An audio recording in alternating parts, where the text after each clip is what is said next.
Hi, everyone.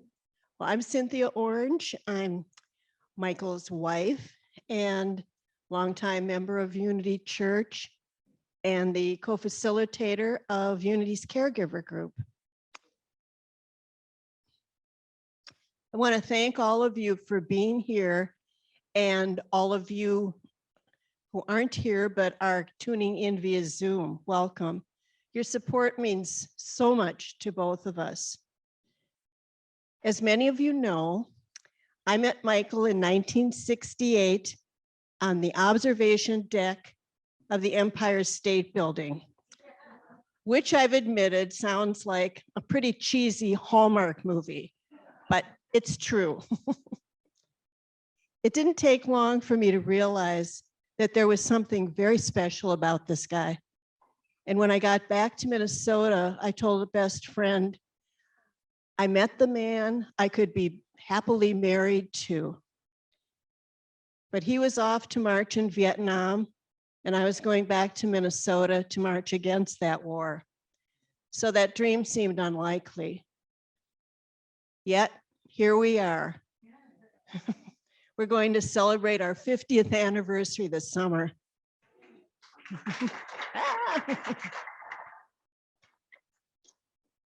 I realized early on that when I married Michael, I married the war. And the ghosts of Vietnam often slept between us. But I'm so proud how he's courageously dealt with those ghosts and learned to live with the the PTSD that he carries. In 2001, before he was even diagnosed with PTSD, Michael published Fire in the Hole, a mortarman in Vietnam, about his combat experiences.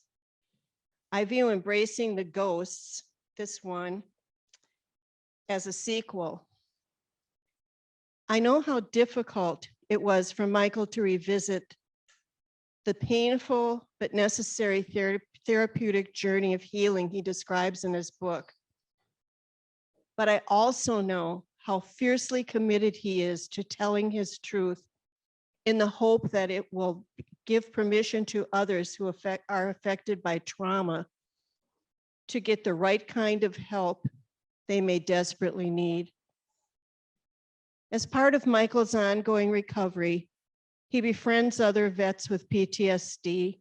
He performs regularly at the Minnesota Veterans Home as the singing Marine. I kid you not, there are posters. He speaks to students and taught courses about Vietnam and the moral injuries of war. And we've both been active in the peace and justice movement since before we were married.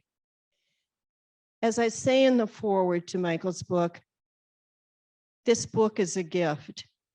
It is a testament to resilience, a beacon of hope, and a pathway to healing. And with that, I turn it over to Michael with love and gratitude for sharing this life with me.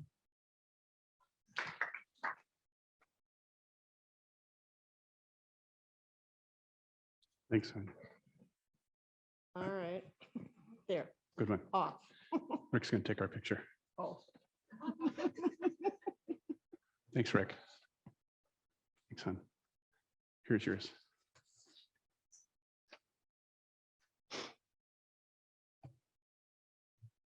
I know it's traditional in a reading to read from a book, but you know, the computer works just great.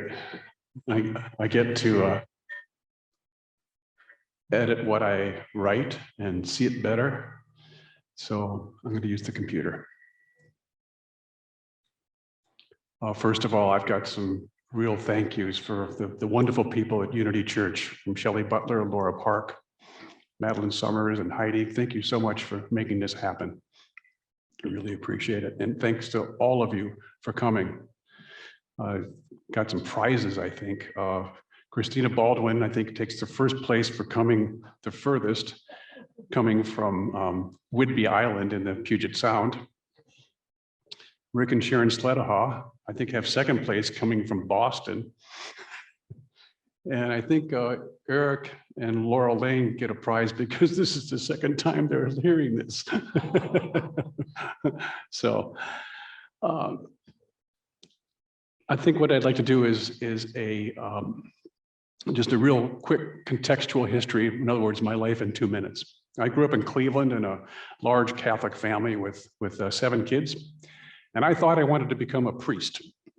So I went to Borromeo Seminary for 4 years during high school. But I realized that celibacy was not for me. So my next stop was to try architecture at Kent State University. And it was way too tough. I'm not that smart. After 2 years, my GPA went below 2.0, which meant I was eligible for the draft. And in 1968, I decided instead to join the Marines, knowing full well that I'd probably end up in Vietnam. 3 years after I came home, I married Cynthia and daughter Jessica. And like Cynthia said, we're looking towards our 50th anniversary this summer. I had a wonderful career for 30 years with the City of Minneapolis Planning Department as a city planner and an environmental manager. And then since then, I retired 17 years ago. And now I'm an environmental consultant with my own company, Orange Environmental. So let me zoom in on the Vietnam years. I went over to Vietnam in 1969 for a 1-year tour of duty. I served in a mortar platoon, went on many search and destroy missions and 2 major operations. And then 31 years after coming home, I published the book, Fire in the Hole, which, as Cynthia said, is my description of my combat experiences primarily. The writing was cathartic, but not sufficient. And so 2 more years later, 2003, I published the book we're talking about, Embracing the Ghosts, PTSD and the Vietnam Quagmire. It took a year and a half, or 9 months of talk therapy. I didn't have any drugs, but I think I jumped ahead here. It was actually 18 years later, after going through PTSD therapy in 2001, that I published that book. And halfway between my 2 books, Cynthia published Shockwaves, a practical guide to living with a loved one's PTSD. And in a way, it becomes a bit of a trilogy of 3 related books. This book has won an award. You've had 9,000 copies sold, two printings. It's helped so many people with PTSD. My therapy and thus my book have 2 primary focal issues: trauma from combat and unresolved childhood trauma. I was lucky I had a private therapist. I didn't go through the Veterans Administration. I call him Thomas in the book. And he said that I probably would have come to grips with the effects of childhood trauma decades before, were it not for subsequent trauma and PTSD in Vietnam. And as part of my therapy, I did a lot of research into the effects of growing up in a dysfunctional family and combat-induced PTSD. And ironically, I found it much more difficult to address the childhood precursors to my PTSD than my actual combat experiences. The book includes a mix of personal stories with the gems I gleaned from this research. And I also included most of the helpful information in an appendix and a resource section. I wrote this thinking about fellow vets like myself, mostly men, who may not look at this kind of information, and wrote it so that it could be more accessible for them. My therapy had a transformative effect upon me, but as a wise person said, trauma is always with you, but you can learn to carry it differently. I do carry it differently. So I'd like to begin with an excerpt from the preface. I've used this writing process to follow Socrates' ancient aphorism to know thyself, to reflect on my life, affirm what others mean to me, articulate what I stand for, and tell stories that illustrate the evolution of my core beliefs. There have been 4 critical influences in my life: my childhood, my 4 years in the Catholic seminary during high school, Vietnam, and my adult life with Cynthia, Jessica, and family, and now with our son-in-law and 2 adorable grandchildren. 2 years after leaving the relative sanctuary of the Catholic seminary, I joined the Marines fully aware in 1968 that the decision would likely send me to Vietnam, but little did I know the weight of that decision would last a lifetime. Embracing the Ghosts describes the circumstances that led to my decision to enlist and the therapy I completed 33 years later. While my story has elements common to many who join the military to serve their country and then suffer the scars from that decision, it will resonate with anyone who has lived with their own or a loved one's trauma, as well as with those healers who guide trauma survivors out of the darkness. Memories. Sometimes it feels 50 years ago, sometimes just yesterday. They have mass, like heavy stones in a backpack. Writing them down lightened my load, but combat is not a normal part of the human experience. The disorder part of the PTSD diagnosis is a reasonably sane response to the insanity of war. Writing it down was a freeing experience. It helps me be informed by my past, not imprisoned by it. My present life is richer and more authentic when I embrace my past and all of the people involved, including myself, with compassion. The next excerpt I want to read is from the first chapter. It's titled My PTSD Story, the Story of Trauma and Recovery.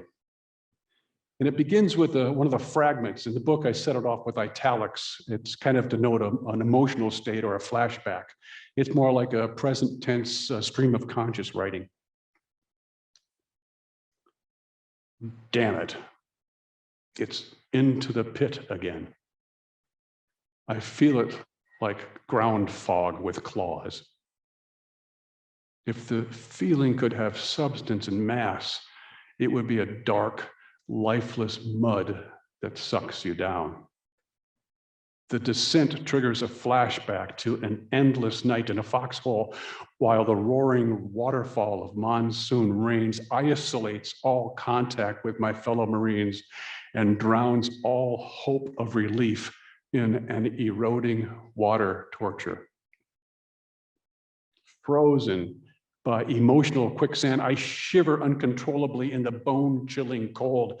Or is it the sobbing? The mud here drains the body's warmth and energy. How can I be so snivelingly weak? How could I have been such a spineless coward? What is this place? Why am I here? Why am I so tired? Why are the shattered bodies here with me? When will it end? Why can't I stop crying? Cold.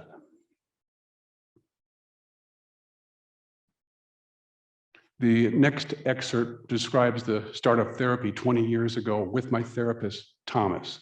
I was 54 years old at the time. Took practice to do that and not knock this thing for a loop. My left foot pulsated like a piston-like throb that matched the beat of the heart that powered it. Fight or flight. Calming breaths from decades of yoga and meditation practice proved only marginally effective. It was 8:50 on a Tuesday morning. A drink of water from the cooler for my parched mouth was a helpful distraction. I thought back on how the decision 2 weeks earlier to go to the Minneapolis VA Medical Center had led to this moment. I sensed that stepping through the door opposite me into the private therapist's office would start a journey back into the memory abyss of Vietnam and its tangles of suffocating jungles and confounding emotions. I didn't know it would be that and so much more. Please come in and sit down, Thomas said, as he motioned me toward a simple cushioned chair just beyond the swing of the door. He was my average height, but so thin, especially in the face, and his receding hairline was winning the race to capture his balding head. The office was small, intimate, but not claustrophobic. Early morning sunlight streaming in the sole double sash window filtered through the plants of all sizes and shapes and cast a warm glow on the photos of his wife and 2 sons. A statue of the Buddha partially hid his psychologist's license, propped unobtrusively on a shelf. Books filled every remaining available space. It was a comfortable space, a secure place from which to burrow back into the dark and dangerous past and grapple with questions I didn't want asked. Thomas sat in a simple armless office chair opposite me at a distance that I knew from my architecture training to be balanced, not so far as to be remote, not so close as to feel intrusive. He slipped off his shoes and effortlessly gathered his willowy legs into a full lotus position, an inscrutable Buddha himself. I came to know him as a man of few words who rarely showed surprise. His forte, I soon learned, was the ability to combine Western psychotherapy with Eastern philosophy and meditative practice. I immediately noticed an intensity in his eyes that his wire-rimmed glasses softened only a little, perhaps a vestige of the 1,000-yard stare he developed as a Marine grunt walking the point in Vietnam. We had walked the same walks, and we could talk the same talk. The journey back began. I tell Thomas the stories of trying to determine the body count from body parts in a free fire zone, and the trembling giddiness after surviving a firefight, the ethereal beauty of the countryside viewed at sunrise from the ramp's edge of a Sea-Night chopper flying at treetop level into the Quezon Mountains. I try to describe the distinct sound of individual bones slowly breaking in an old Vietnamese man, and the smell of gunpowder smoke and burning skin and hair. I struggled to explain how I could passively watch, frozen in the thick red Vietnamese mud, while my unit burned 2 teenage boys with cigarettes. Time after time, we reopened infected emotional wounds in Thomas's hospital for the soul. Thomas asked me about the experience of coming home. So this next excerpt talks about that. I found it hard to express completely the differences between life in a war zone and life back in the world, as we Marines referred to it. I recall trying to describe to a friend what a search and destroy mission felt like. I asked him to take an imaginary trip the next time he was in a sauna. And this is what I said to him. Picture yourself dressed in clothes, including a heavy armored vest, boots, a steel helmet. Now add 60 pounds of gear, ammo, and a rifle. That's about twice the normal weight for a backpacking trip. Now imagine stepping up and down off the sauna bench to approximate the energy needed to fight your way through the thick mud and triple canopy jungles. After you've done this for 2 hours, take a 20-minute rest. After a day of this, imagine digging a hole in which you will sleep for 4 hours and stand guard for another 2. Then repeat. I paused and I added, I forgot to mention that while the mosquitoes, the spiders, the ants, the flies, the centipedes, the snakes are driving you crazy, the well-armed locals will be trying to kill you with ambushes and booby traps. I think you got the picture. During combat, my emotions became so extreme, they created their polar opposites. Terror sparked adrenalized excitement, panic birthed the resolution needed to control it. I remember the unrelenting chaos of a firefight, hugging the ground as if the safety of burrowing into it could avoid being buried in it, and finally screaming into the cacophony, I want it to stop, I want it to stop. This led to desperation that finally neutralized these conflicting emotions and left me feeling nothing at all, floating in an undecodable world. In Vietnam, we had a mantra. It don't mean nothing. It don't mean nothing. It was a necessary all-purpose lie we used as a bandage to keep our consciences from bleeding out and keep in the rage necessary to fight in Vietnam. We used it as a mask and a blindfold to filter out the smell of burning villages and rotting corpses and screen out the faces of children drained of hope, family, and future. It hid our faces from ourselves, each other, and our role as aggressors. We got so good at telling this lie. We kept telling it even after we came home to a nation that didn't want to hear our stories. We hung on to it like it was the last chopper out of Saigon. I was so walled off emotionally that if someone asked me to get in touch with my feelings, I'd ask for a map.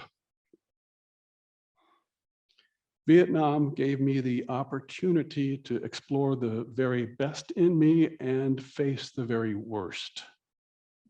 A boot camp was designed to supplant the civilian ethics of us recruits with the militaristic replacements needed to deal with the barbarism that is war.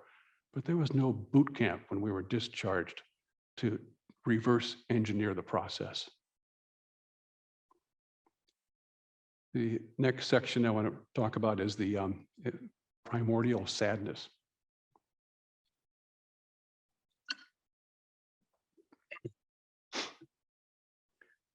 As Cynthia describes in her book, Shockwaves, A Practical Guide to Living with a Loved One's PTSD, unknown thought is a term that was first coined in 1987 by psychologist Christopher Bolus to describe what we know, but for a number of reasons, may not be able to consciously think yet, or that which we intuitively sense, but cannot yet articulate. My unknown thoughts about the war were an ongoing subliminal undertow on my life and body. Vietnam was like a shadowy ghost that lurked just outside the range of my peripheral vision, waiting to thrust its sword between the plates of emotional armor I had perfected. I had dammed my rising emotions with stones gathered from the masculinity myths of my youth and fenced the area off with concertina wire. For decades after coming home, I regularly exhibited the typical external manifestations of PTSD, including fear of crowded spaces, startle response, agitation, emotional numbing, intrusive thoughts, insomnia and nightmares, a feeling of impending doom, flashbacks, and hypervigilance. Hypervigilance is like having to inhale constantly. Many vets with PTSD have co-occurring addictions like alcoholism and drug abuse. My drug of choice were workaholism, compulsive exercise, and perfectionism. They helped inoculate me from nightmares. Most of these symptoms are gone now, but my hypervigilance habits are still just below the surface of my awareness. For example, about 10 years ago, I had another disturbing experience. I woke up lying at the foot of our bed with both hands protecting my neck. My helmet would protect my head. An enemy mortar round had exploded right outside our bedroom window. Its deafening echo banged around the inside of my head, and light worms crawled over my vision with the blinding flash. And I immediately leapt to the window to see the damage as I screamed at Cynthia to take cover. But no responding cry of terror came from her, nothing. My heart pounded painfully and cold slithered up the walls of my stomach. And then I moved slowly, no sudden movements, only shivers from my sweat-soaked t-shirt. I felt as if I might fragment into a million pieces if jarred. Afterwards, we were even able to laugh about my dream antics. And I took pride that at 64, I could perform those acrobatics without hurting myself. I was also glad that my bladder didn't fail me as it did twice in Vietnam. The most difficult symptom I experienced since Vietnam was what I call my crash into primordial sadness. My sadness was a physical thing, a dark force, a looming presence, a lurking beast. With Thomas's help, I learned to recognize this deep, debilitating sadness as a psychological place with two warring inhabitants. The first is the apprehensive voice of the traumatized 20-year-old soldier, and the other is the falsely empowered young man who takes on an attitude of contempt for his own pain. To use a male-female analogy, the timid feminine voice feels the pain of the trauma and the tears flow. And a moment later, the harsh masculine voice immediately says to stuff it and quit whining. It was like these two cartoon characters of the devil and the angel that sit on opposite shoulders, giving you opposite directions. The military, and especially the Marine Corps, promises to make men out of boys. Unfortunately, the experience usually accomplishes half the job. We come out of the fires of war with our masculine halves strong as tempered steel, but our feminine halves jailed by our testosterone-driven halves. Far from the confident men they promised, many of us emerged scared and scarred, stuck in a sort of teenage immaturity. My crash experience materialized as an undercurrent, like a tremor in the earth. A pit opened, and I became trapped in a sketch by the artist, M.C. Escher, of stairs going down, never stopped going down. I became a walled-off small boy.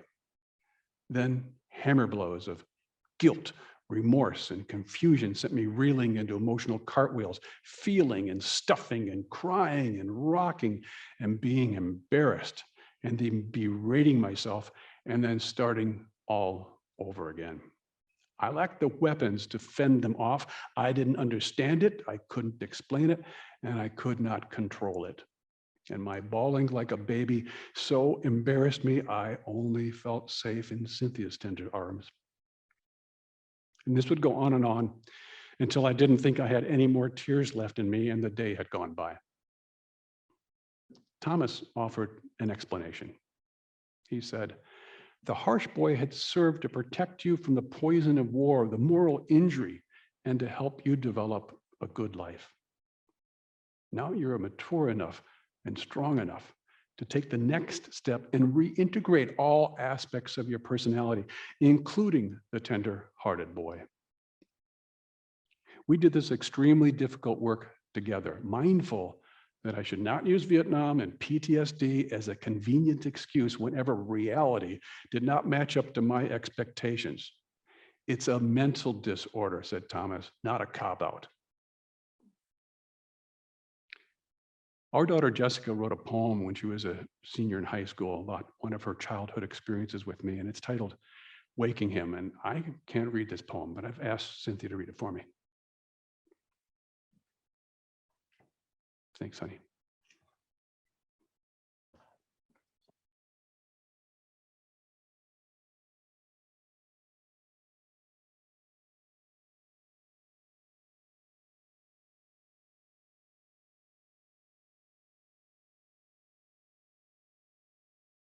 Waking him.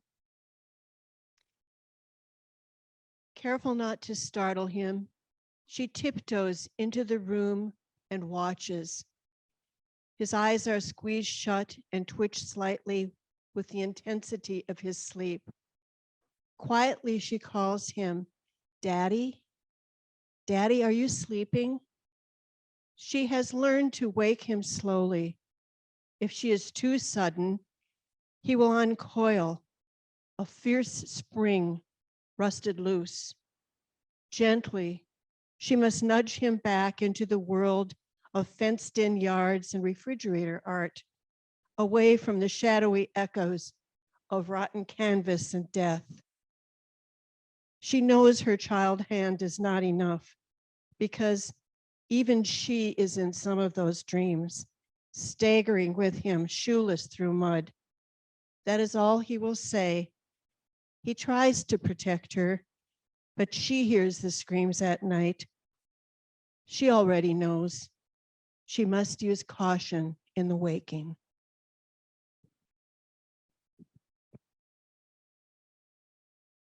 Thanks, honey.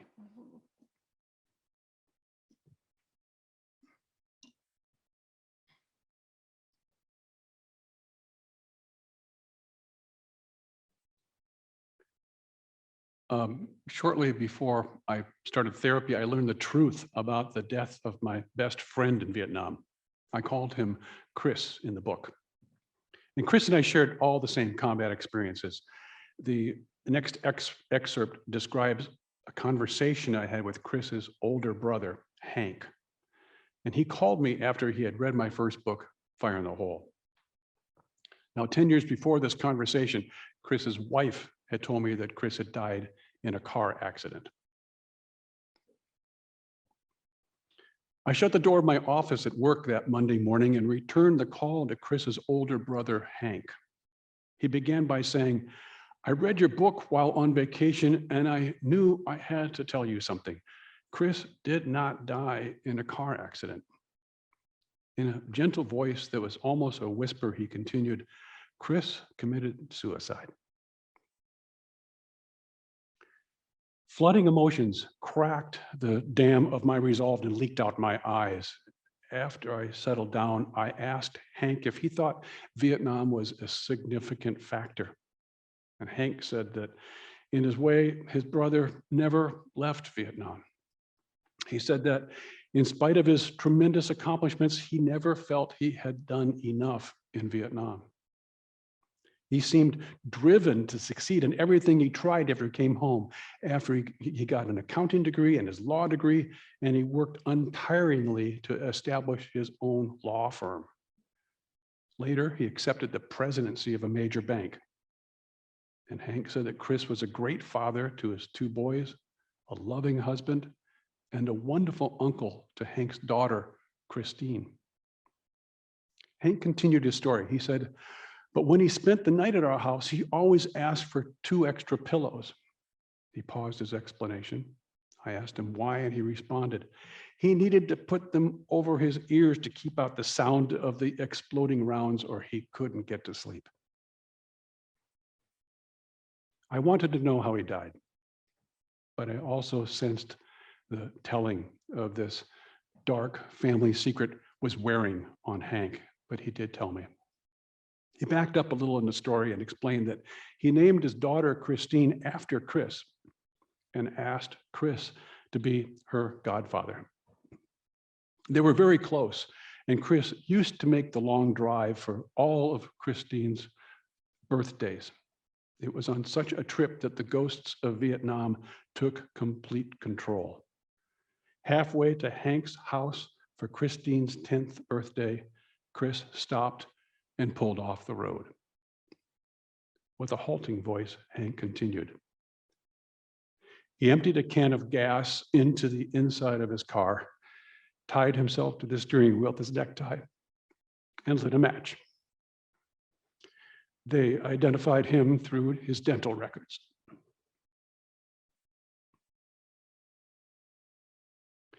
There was a long silence on the phone, and my head filled with strange sounds, a tuneless humming like muted violin strings, and my stomach added growls. My body trembled and I began rocking slowly, and pockets of tears greased my eyes. We talked more, and I'm pretty sure I carried off my part of the conversation, putting one word in front of another like a numbed march. I composed myself after that conversation with Hank, and I called Chris's wife to let her know that I knew the truth now. And she said she was glad to hear that Hank told me because she was concerned that I was getting caught up in family secrets. And like Hank, she confirmed that Vietnam was the source of Chris's mental problems and suicide. It was a sub-thought to his every moment, awake and asleep. Through her own choking tears, she confessed her feelings about Chris's suicide note. On top of the terrible anger at Chris for taking himself away from her and her boys, she resented him for not saying a word about her or the boys in his last letter. All 14 pages were about Vietnam and his shame for not doing enough over there. Not one word about his post-Vietnam life, their marriage, or their 2 sons. She said that, in a strange way, I wanted to be more of a factor in his suicide. For a long time afterward, the news of Chris's suicide added another layer to my already weighty grief. I began to wonder, to fear that my experience, like Chris's experience, harbored the potential for suicide. A few weeks later, I entered Thomas's office to confront my own ghosts. Towards the end of the book, I describe 4 tools of recovery that I gleaned from my therapy. Number 1 is head work. Number 1 is heart work. Number 2 is head work. 3 is owning anger. And the next excerpt is from the 4th tool of recovery, embracing the ghosts and accepting the love and help from others. After 9 intensive months with Thomas and Cynthia, serving as witness to my trauma stories, I knew I had gone about as far as I could with therapy. My heart work had given full voice to the tender-hearted boy, and my head work had integrated it with the strong side of my personality. And my new appreciation for the power parents wield over their powerless and impressionable children led to a balanced story about my upbringing that incorporated both its positive and its negative aspects. This became true for my Vietnam story as well. I could objectively identify my emotions and give them a balanced voice without letting them overwhelm me in the process. I learned to recognize the fine line between repressed feelings and honoring them by fully acknowledging the consequences of my losses and trauma. While I'm much more emotional now, and I still can be flooded with those same deep feelings, I understand them now. Thomas said that this holistic approach is a sign of healing. And Thomas said that if it was as if childhood trauma fractured my knee and Vietnam refractured it, it never healed properly, so complete recovery was impossible. In the safety of his therapist office, he said, I would fracture it a 3rd time and we would carefully nurse it back to health. He said, you'll still walk with a limp. There's no complete cure for PTSD, but you'll walk fully upright. The final paragraph in this part of the book is in that present tense stream of consciousness style I put in italics, so it's a little different feel.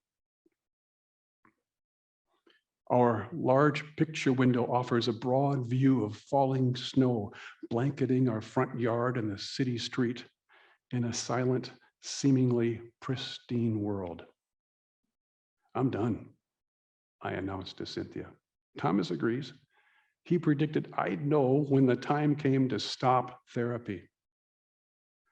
For the 40th time, she sits opposite me, her impossibly curly hair haloed in the brilliant backlight from the picture window as I relate the minutia of my last 50-minute session and take notes.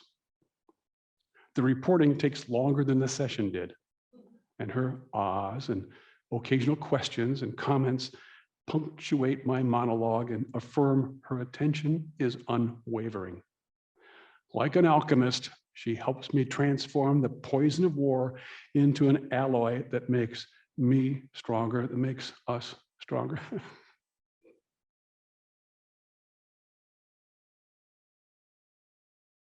Are you sure you're done? She asks. I am. I put down my notes, I join her on the couch, and I wrap her in my arms.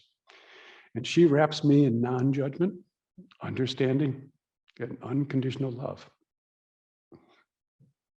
I owe this wise woman my life, and I am hers for the rest of mine. The snow cannot muffle our tears of joy. That's it. It's okay. Thank you.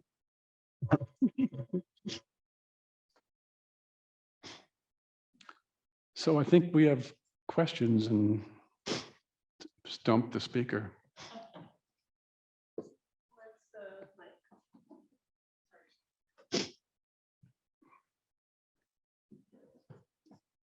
First of all, thank you so much for listening.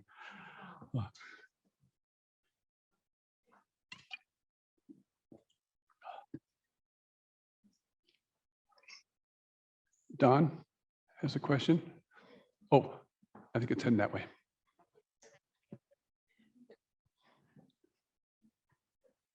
Along with your analogy of the childhood cracking the knee and Vietnam fracturing it again, are there other things you can share about how the childhood wounds were harder to deal with than the PTSD?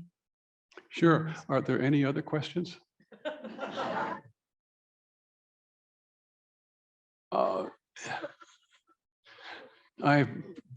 The reason it's on the computer is I passed over that kind of stuff in the book. It was really hard to do. I grew up in a dysfunctional family. The short message is that both my parents were alcoholics. Alcohol's played a devastating role in my family. But there was also all the stuff of the growing up in the 50s and the 60s where we lacked nothing as kids. My parents provided for us. We had a safe home, good neighborhood, so it's the harsh boy that goes, quit whining. It was all right. You did all right. They did the best they could. That whole line of that many of us may know that explains the matriarch, not the patriarchal American family. But on the other side, I had to learn from reading the experts that primarily the ravages of alcoholism and that that kind of a family system is very damaging, and it was very hard for me to admit that. I had a really positive story my whole life of what a great childhood I had, and I did. It's just that when it hit about 7, 8, my parents' alcoholism pretty much became the dominant factor. So thanks for are there easier questions after this? No, thank you. It's a good question. Michael, I wanted to ask you a little bit about the relationship of Fire in the Hole to your therapy. Well, I guess first was writing Fire in the Hole a secondary trauma to you? Mm. And then did it prepare you or help you in your therapy? And did it influence the structure in what you wrote in Embracing the Ghosts? Okay. You described the 3 books as a trilogy, which makes a lot of sense intuitively, but I'd be interested in hearing a little more about how that worked for you. That's a great question, Don. Cynthia's written 6 books, so my marriage with her is with living with a writer. So there came. It's a very high bar, and the idea of therapeutic writing is common. I was aware of it, and I had all these stories in my head that I really didn't share with anybody. So it became extremely cathartic to write out the stories for Fire in the Hole, because they're more straightforward. It's just storytelling. This happened, that happened. It's an easier read. So as I said, it was necessary but not sufficient. I think it made it possible because when it was published in 2001, it was only 2 years later that I started therapy. So I know it was the grounds for it. And the other thing about it was really a wonderful experience for me. I had Cynthia, at my side constantly. I could have written another book for what you cut out of that one, first one. Well,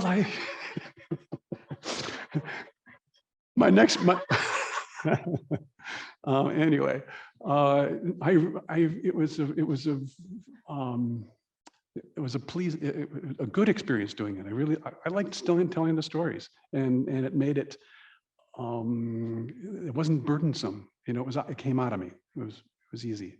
Whereas this book is just much more difficult. It's just a great question though. Did that answer it?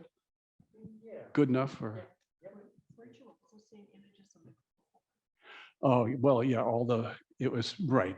The 1991, when we went back and when the first Bush Senior went into Iraq and seeing the troops again, the next war. So there's lots of triggers. Michael, we have a question online from a Zoom participant. Hi, Zoom. You referred to a colleague who repeatedly lamented that he didn't do enough in Vietnam. Enough what? And what do you think he was referring to?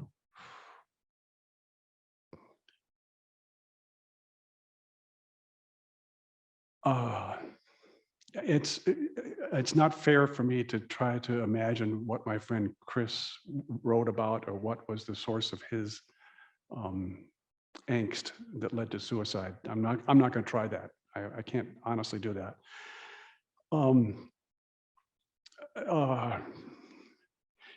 War's a trap. You're caught. You sign up, you get trained, you get an assignment, you go on a mission, and it would have taken phenomenal courage to do what I'll just speak for myself, what I should have done, which was to say, bullshit, this is horrible, this is wrong, this is ethically wrong. I have to go for CO in the jungles of Vietnam, which may well have been fatal, because your unit needs you to do your job for the mission to go. So, I mean, I think that's my only significant regret in life, is that I joined the Marines and went to Vietnam. That's how I'll answer that question. I can't speak for Chris. What are your thoughts on this war going on now with Russia and Ukraine? I'm not sure if I want to go down that path. I will, because there's a lot of controversy in my organization, Veterans for Peace. And there is a very legitimate argument about the role of NATO, basically, surrounding Russia, going back to the Cold War era and before the fall of the Soviet Union, and putting blame on NATO for that, and also for the sins of the United States. We, as Martin Luther King described America in 1968, we are the most violent society at the time, and that hasn't changed much. Our empire is responsible for millions of deaths. So there's that sense of it would be dishonest for us and what our empire has done to criticize Russia. I don't buy that. All right, I'm giving the argument of some. I think this is an invasion, and if somebody were to invade my house, I'm not a pacifist. I'll do what is necessary to defend the house, and I think that's what Ukraine is doing. I'll leave it at that. I didn't want to get into politics, but I can go much more on that.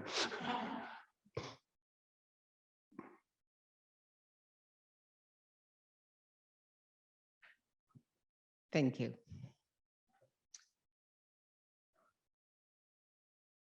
I'm struck by the layers, Michael, of there's a difference between policy, even invasion as a policy, and the men that, mostly men, and now men and women, that we ask to endure this trauma. And I want to honor your role as an elder survivor, articulate, gentle, unassuming, walking down the hall of the VA singing, and then depositing in the listeners, like you are depositing in us, an awareness of what it really takes and how horrific war is and how horrific civil society is that we do not detrain Mhm. and help veterans coming back, you Mhm. know, and that Vietnam, I mean, the World War II, we did nothing because we won. Why should you be traumatized if you're the victor, right? Right. And Vietnam taught us another lesson, but we haven't learned it. And I'm just so grateful that you have survived, you and Cynthia, my dear friends, all these years to be in this elder position. And I think in our violent society today, this is what we have to do. It's like world peace is what is happening within a 3-foot radius of everybody in this room. Mm. And if we behave as peace warriors, we've got 3 feet of world peace. And I thank you for that. Thank you, Christina. That is beautifully said. Beautiful. Thank you.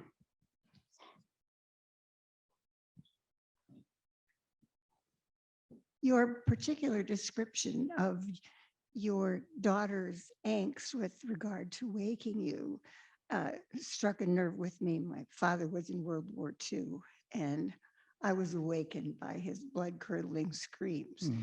So I can relate to that. And I've read a number of books about Vietnam. My ex-husband was a Vietnam veteran. We didn't survive the war. But your daughter now, how is she, does reading, I assume she's read your book. I don't know, but She has. how has she, as an adult, I'm assuming, come to see that experience now? Did you want to handle that? Yeah. She was at the same girl. Saw her yesterday. We were with Veterans for Peace, where we have a ban assault weapons banner, and Unity Sane Gun Group was there as well, right in front of us. And Jessica was there. So she's been a part of our peace and justice activities for her whole life. We've got this beautiful picture when she's 3, holding a sign about the ERA, it's for me. So I think what we're doing is this sense of paying forward, and she's been an active participant in all of that. Our grandsons are now 17 years old, and the 6 of us have been on the guns, the peace, science, march after march here at the Capitol. So as a family, I think we're dealing with it together as a family. That's a great question, Sarah. Thank you.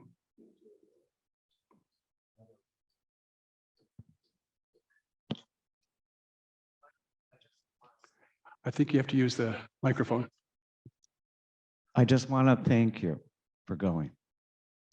I didn't have to. I had deferments in the lottery. Cynthia and I went to high school together. Nearly all of our friends went. Thank you. And the process you've gone through. Thank you, Eddie. I'm glad you didn't have to go. Mhm.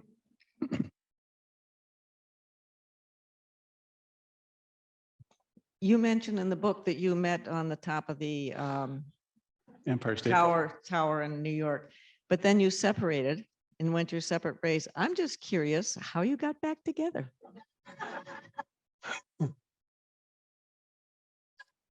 I had a girlfriend,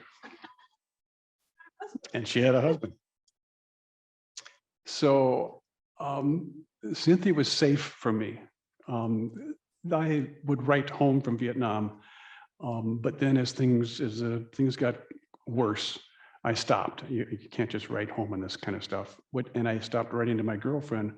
But Cynthia was safe. She was a friend. So I wrote Cynthia. I poured my heart out to her instead. So we built a friendship. But there's an aspect that if you want to read Fire in the Hole, there's the story of how I became fixated on this girlfriend.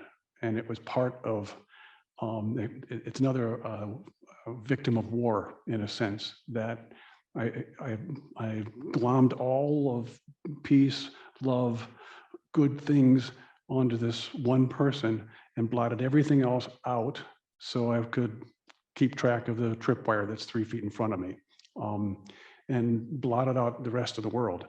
And so when I came home, I said, okay, now you are my everything. And she wasn't. She really wasn't. It was way too much of a burden. And so our friendship was always there. And once I was able to move and mature through that process, our love could blossom. Is that an okay answer? Right. You were in denial. No, right. Yeah, it was something like about 20 days over 5 years that we saw each other before we married. It was maybe 7 or 8 instances at about 20 something days, and then we married. Great question. I read your book and I found the one section where you were having the conversation about Catholicism. Oh, yes. I really enjoyed that section. The whole religious thing fascinated me because I grew up in that same kind of fundamentalist thing and had trauma with it. But how is your relationship now with God, with Spirit, with Catholicism, with Jesus after all of this? Okay. Is God listening? Is he zoomed in? What Paul is referring to is I had a conversation with Chris. We were on guard duty, and we had a speed. It was called obesotrol, and it was just like a liquid stimulant. And when we used it on guard duty, so we decided instead of having I would do 4, he would do 4, we would just do 8 together. And so we're just sipping this obesotrol and having this, and we were both raised Catholic. So we're just having this back and forth philosophical conversation, which I reproduced in that chapter. And being in a seminary for 4 years, and then I was a Christian for a couple more years after that. But it was really in Vietnam when I went, this makes 0 sense. And Fire in the Hole has a much longer discussion about my being able to move beyond Christianity and move beyond theism to the agnosticism that I've been since 1970. And I'm very comfortable with that. There may be, there may not be, but I find the chapter that Paul's referring to is a very, it's a debate about the catechism, the Baltimore Catechism, and I had a great fun writing it because it's just remembering that conversation so vividly. That's what speed will do on guard duty. Time to kill.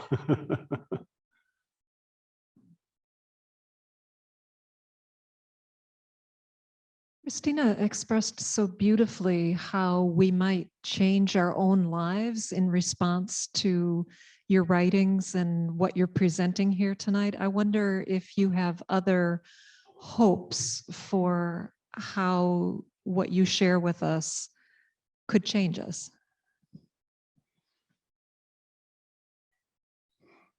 Christina talked about elders being elders, that we are in this role, and maybe a lot of us have grandchildren. I'm looking at a pretty older crowd here. And what an opportunity. And you're absolutely right. Christina leads meditative circles all over the world. in beautiful ways of engaging, and then also, I think, launching people to make the world a better place. And I think that gentleness that we can bring to our grandchildren would be key in our elder role, to interrupt the toxic, especially us men, that toxic masculinity that I would argue that is the most dangerous drug in the world, is just that, the evil that comes from toxic masculinity. And maybe that's a role that we men can play. I can't speak for women that well, but that'd be one answer. Did you want to? You're not helping me at all now.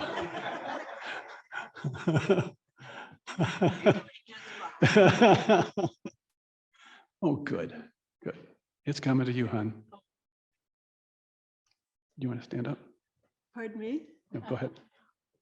Well, I think you're doing just fine, and I would agree that I think if we look at the world, I've been thinking a lot about the generation gap, and I've been playing with that idea of, if we can look at it, and before it becomes a chasm, I think that it's strange what's happened to ourselves as we're living longer, but in some ways we're getting more isolated from the other generations. I mean, you think about it, there are the assisted living places with adults only. There are these segregated places, and there's something lost. We had the experience of, when Michael and I moved back to Minnesota, of living with my parents for 7 years.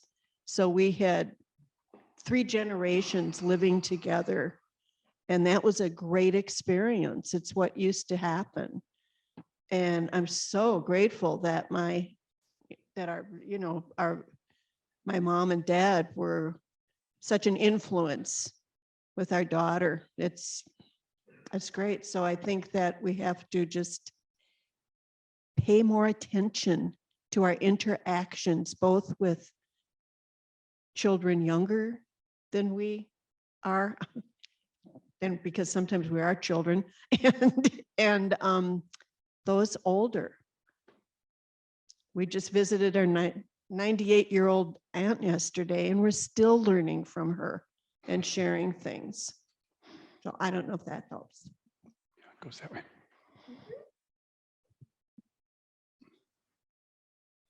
Nice.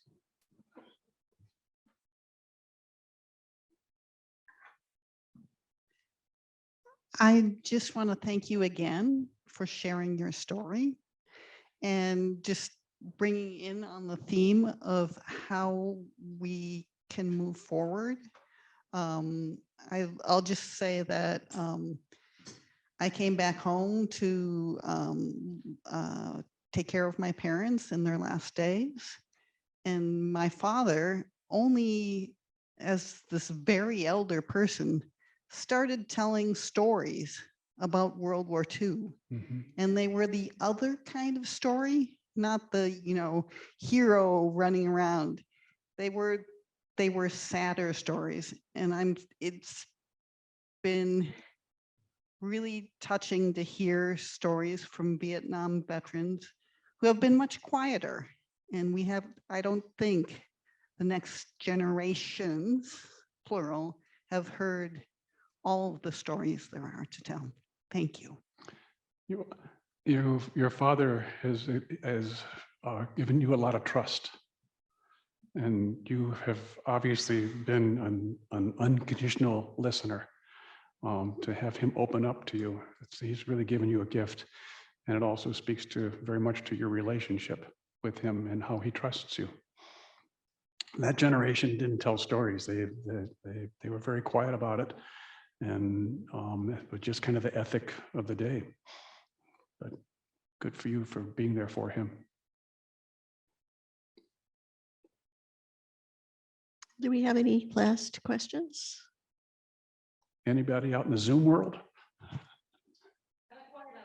All quiet on the Zoom front.